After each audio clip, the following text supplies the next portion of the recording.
കൂട്ടുകാരെ, ഒരു കുട്ടി കഥ കേട്ടാലോ?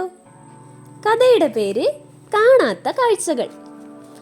ഒരു ഗ്രാമത്തിൽ രണ്ട് കൂട്ടുകാർ താമസിച്ചിരുന്നു.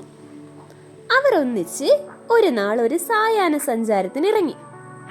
പെട്ടെന്നാണ് ഒന്നാമൻ ഒരു ഹംസത്തെ കണ്ടത്.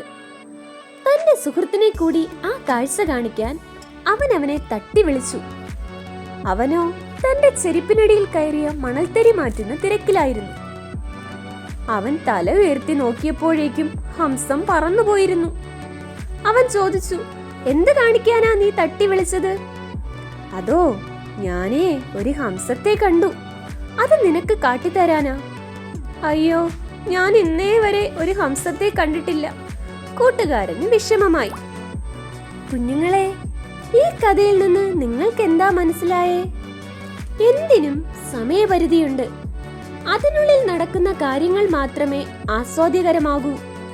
നിമിഷാർത്ഥം കൊണ്ട് എല്ലാം നഷ്ടപ്പെടുന്നവരുമുണ്ട്, ഒരു നിമിഷം കൊണ്ട് എല്ലാം നേടുന്നവരുമുണ്ട്. വിമാനം കാണാൻ മുറ്റത്തേക്കിറങ്ങി വരുന്ന നിമിഷങ്ങൾ കൊണ്ട് അത് മേഘങ്ങൾക്കുള്ളിൽ മറിഞ്ഞതിനാൽ ശബ്ദം മാത്രം കേട്ട് നിരാശരാകുന്ന എത്ര പേരുണ്ട്. എന്താണോ കാണാൻ ആഗ്രഹിക്കുന്നത് അതിനുവേണ്ടി തയ്യാറാകണം, സമയം ചെലവഴിക്കണം. എപ്പോഴും ഒരുങ്ങിയിരിക്കാൻ കഴിഞ്ഞെന്ന് വരില്ല, പൂർണ്ണ ഒരുക്കത്തോടെ ഒന്നും ചെയ്യാനുമാകില്ല. പക്ഷേ അപ്രതീക്ഷിത അനുഭവങ്ങൾക്ക് മുൻപിൽ കണ്ണു തുറക്കുന്ന ശീലമില്ലെങ്കിൽ കാണേണ്ട കാഴ്ചകൾ പലതും അപ്രത്യക്ഷമാകും. Thank you.